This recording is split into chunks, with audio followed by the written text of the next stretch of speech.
hello, Carter. How old are you? I'm 21. 21, and you think that men are better at leading than women, right? Yes, sir. Oh man, it's been a while since I've had one of these debates. Give me one moment, Carter, because I gotta thank Sid for the $70 super chat over on Venmo. 700 Sid W. Sid says, "Hi, Dean. Hope you're doing well today. You as well, Sid. Let me know if you want to get your dad up here at any point. Just hop in the queue, let me know, and I will get you up here." Shout out Sid and shout out Veteran once again, guys. Thank you so much for the love. Carter, take it away. Tell us why you think men are better at leading than women. I think men are better leading than women because men do more work than women. Men do more work than women. What do you mean by that? I mean, like, in the infrastructure of the world. Building the roads? Yes, sir. Okay. Well, hey, I have an hypothesis here. Are you ready? Yeah. First of all, do you support Trump? Yes, sir.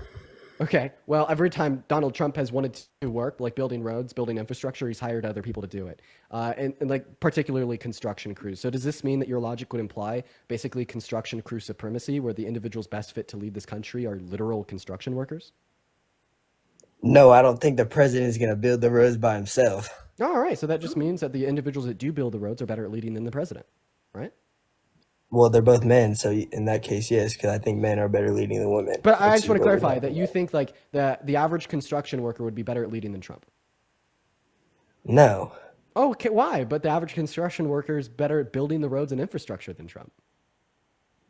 That has nothing to do with what I'm trying to say. We're talking about Okay, men versus well, women. if building infrastructure and roads has nothing to do, and it's not relevant in your determination of why men are better leading than women, then why are men better leading than women? Because they help the world more than women do. Oh, really? And infrastructure is a big part of the world, which Men help the world more than women do? Yes, sir. Do you know you wouldn't exist if it wasn't for a woman? And then that's where you're like, oh, well, that woman wouldn't have been able to get pregnant if it wasn't for a man. And then it spirals and it goes out of control. Then all of a sudden we're back at at year one, men and women, humanity's new. Guess what? Men suppressed women from being able to do what they want, levied, in my mind at least, the only advantage that they had over women at the point of physical strength, used that as a tool of oppression, developed the patriarchy. Now we live in society where men have more resources and a higher level of access to opportunity and forms of leadership than like this ever-continuing cycle of men, quote-unquote, helping the world out more.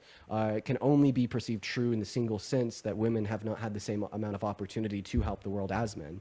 But of course, there's always various counter-arguments, such as the fact that if it wasn't for women, you wouldn't be here. And if it wasn't for a good mother, you wouldn't have been able to be raised to do quote unquote good things either.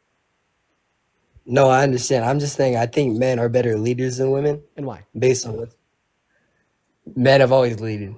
Ah, okay, right. So because we've never had a woman president, men are better at being the president than women, right? Well, I don't say a woman president couldn't be the president, but that just hasn't happened. But you're just yet, saying so because we've never had one, men are better at being president. Yes, because we haven't had an example of a woman president yet. Great. Are you a white supremacist? What does that even mean? I mean, is your answer yes or no? No. No, great. Are you racist at all? No. Great. So if the year was 2007 and you had a white supremacist racist walk up to you and say, well, we've never had a black president, therefore white people are better at being the president than black people, what would you say to them? I would say yes, because we haven't had a black president. That's not racist. That's just a fact. Oh, okay. So saying that white people are better at leading than black people is racist, and you are uneducated. I'm not saying they're better leading. We haven't had a black president. We've only had one black president. Yeah. We've had. So once again, I'll clarify. If a white supremacist said that white individuals are better at leading than non-white individuals in 2007, because at that point in time we had only had white leaders, would they be lying? Would that claim be false? Would that claim be true? Because I think it would be false. What do you think? Oh, that claim would be true. Okay, so the claim that white individuals are better at leading than non-white individuals would have been true. So yeah, you're not only sexist, but you're also racist. How am I racist? How does that claim me racist? You're asking me how to claim that white people are better at leading than black people's racist. I can't stand you. At the age 2007, leading as president, yes, because we have not had a black president at then. I'm not saying that. That's not racist. I'm not racist. Carter, how many continents are there? What's up? How many continents are there? You're stuttering. Well, I mean, I actually do stutter, but I didn't stutter when I said that. Well, I didn't hear you. My bad. What did you say? I said, how many continents are there? Continent? 12. So he didn't know what a continent was. So then he had to have his I friend said whisper to him how many there were, and he said 12. What am I going to do with you? Question for the chat. What is like the best way to prevent this from happening moving forward? prevent what? You. I still want to debate. You. Okay, Carter. I think this is the best way to prevent you in the future. I think I'm going to ask you to please educate yourself. I'm going to tell you that you're wrong about a lot. Okay. First, you said that there's 12 continents. That's not true. There's seven. There's 7 continents. Okay. Oh shit. And just think about this. That's not bad. Hear me That's out. not bad. Hear me out in good faith. Okay. Are you ready? Hear me out in Yeah, good what's faith. up? Yeah, what's up?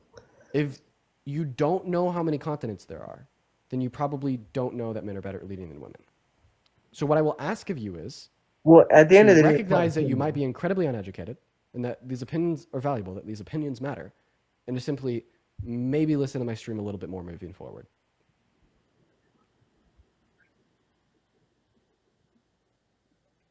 why would I listen to you?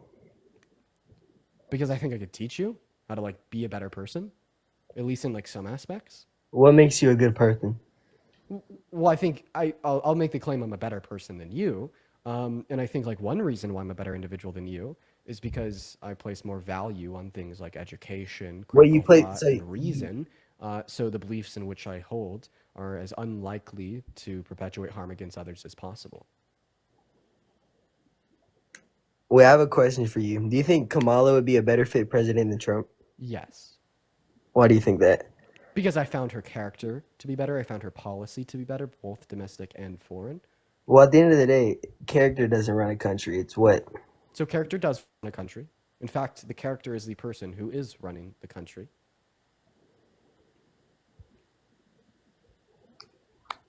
What did Kamala do for us? In the last 4 years. Yes. If you name one thing any president or vice president has ever done in American history, I'll tell you one thing Kamala Harris did. Trump built the Mexican wall. He The actually, border. he actually didn't. He actually didn't. So he promised that, and then he built less than 50 miles. Well, he still built. So he did. So no, you said the wall. I mean, the wall would imply like a wall across the entirety of the southern border. That's not true. Well, that's not true. I just said the wall. I didn't specify anything. So you're just trying to say what I'm saying. So what did Kamala do?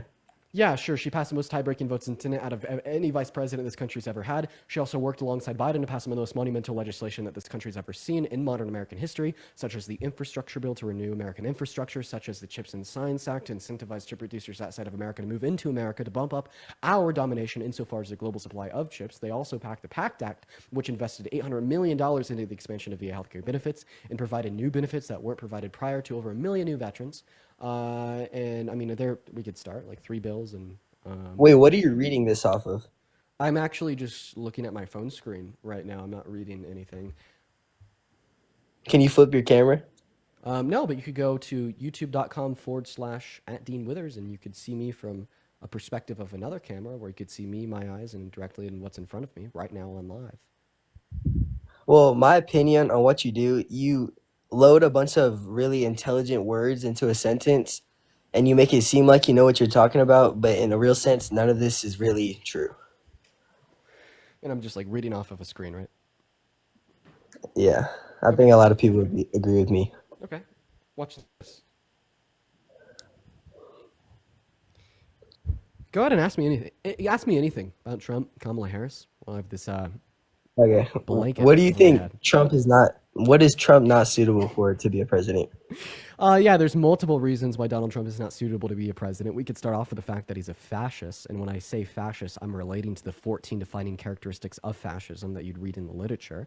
On top of that, I find him not suitable to be the president as he has a disdain for human rights as well as the Constitution. This is evidently clear through his violation of undocumented migrants' constitutional right to due process, even after the Supreme Court ordered him to facilitate the return of one undocumented migrant, and other federal judges and circuit courts ordered him to turn around droves of undocumented migrants on planes because they did not have due process in an immigration court. He disdained. He told them no. He said he was never going to do it. And on the 100-day interview he had with an ABC News reporter, he straight up told them that he didn't know if he had to enforce the Constitution. And this comes after December of 2022 when he straight up said that he wants to terminate the Constitution. And of course, the 2020 election, where he tried to coup our civil and electoral processes, rig and steal the election from Biden. All right. So, in summation, two big reasons that I just gave you why I don't think he's suited for the presidency is because he's a fascist. He has a disdain for human rights as well as the American Constitution, and hopefully, as an American patriot, you should get this, right? Well, I understand what you're saying, but at the end of the day, people are gonna assume and say stuff about any president, and I think Trump's a good president because he tough for real. Okay.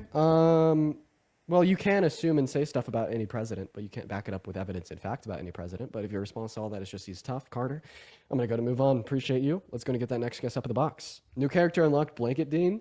I bring it out every once in a while when these guests say that I'm like reading off of a screen. I don't know. It's fun.